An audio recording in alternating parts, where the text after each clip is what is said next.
గౌరవ పాత్రికేయులకు నమస్కారం. ఈరోజు శ్రీకాకుళం జిల్లాలో ఏకైక పెద్ద హాస్పిటల్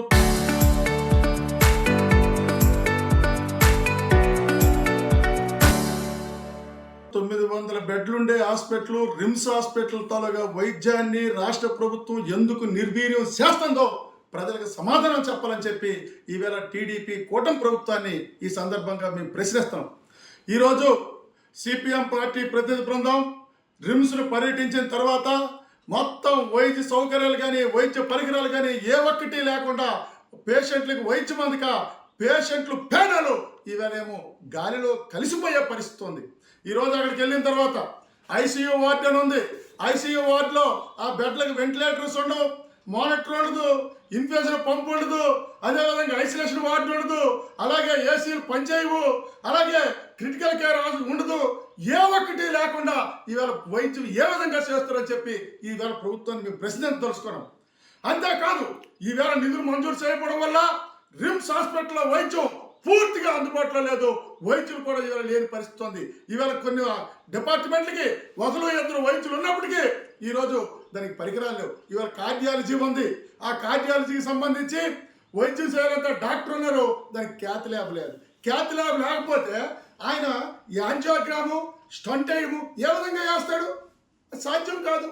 న్యూరాలజీ డాక్టర్ ఉన్నారు, దానికి థియేటర్ లేదు, వైద్య పరికరాలు లేవు, వైద్యం ఎట్లా చేస్తారు? అంతేకాదు ఈరోజు ఇందులో ఉన్నాయి చూడండి, సూపర్ స్పెషాలిటీ ఓపీ అని చెప్పి ఇందులో కొన్ని ఉన్నాయి. దీనికి సంబంధించి ఈ డాక్టర్లు వారానికి 2 రోజులు మాత్రమే ఓపీ చూస్తారు. అంతే గుండె డాక్టర్కి సంబంధించి కానీ మనకు నొప్పి వస్తే ఆయన ఎప్పుడు వస్తాడంటే సోమ గురువారాలు అని రాసినారు అక్కడ బోర్డు. అంతే ఆ రోజే మన గుండె నొప్పి రావాలి. ముందుగా ఆ తర్వాత ముందు వచ్చినా మనం హాస్పిటల్కే తౌటు. అందువల్ల ఏంటంటే మీరు సూపర్ ఎన్నికల్లోన చంద్రబాబు నాయుడు గారు, మన కేంద్ర మంత్రి రామ్మోహన్ నాయుడు గారు, మన వ్యవసాయ శాఖ మంత్రి గారు అంతా ఇది సూపర్ స్పెషాలిటీ హాస్పిటల్ చేస్తామని చెప్పినారు. ఇవాళ సూపర్ స్పెషాలిటీ హాస్పిటల్ కాదు కదా, ఇవాళ చూపించుకోవడానికి రోగులకి వెళ్తే ఇవాళ వైద్యం అందే పరిస్థితి ఇవాళ అక్కడ లేదు. అట్లాంటి దౌర్భాగ్యమైన పరిస్థితి ఇవాళ అక్కడ దాపురించింది.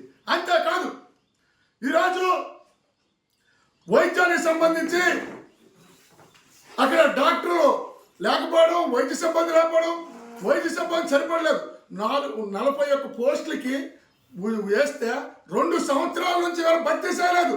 దానివల్ల రాజకీయ దీనివల్ల ఏంటంటే అది భర్తీ చేయకపోవడం వల్ల, పోస్టులు భర్తీ చేయకపోవడం వల్ల ఇవాళ వైద్యానికి సంబంధించిన సహాయకులు కూడా ఎవరు లేని పరిస్థితి ఉంది. ఇవాళ 350 బెడ్లు ఉండేటప్పుడు స్టాఫ్ ఎంత ఉందో ఈరోజు 900 బెడ్లు వేసారు కూడా అదే స్టాఫ్ ఉంది.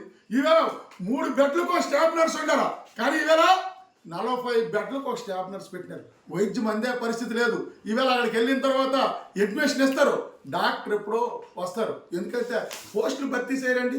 ఈ ప్రభుత్వం ప్రజా వైద్యం పట్టదా, ప్రజా సమస్యలు పట్టవా, ప్రజల తాలూకు ఆరోగ్యం ఈ రాష్ట్ర ప్రభుత్వానికి పట్టదా అని చెప్పి మేము అడుగుతున్నాం. నువ్వు ఎప్పుడున్నా భూములు ఇవ్వండి, మేము పోర్టులు కడతాం, ఎయిర్పోర్ట్లు పెడతాం, భూములు గుంజుకొని నువ్వు చూస్తావు తప్ప ప్రజలకు ఒక మందు పిల్లలు ఇచ్చే పరిస్థితి నీకు లేదే.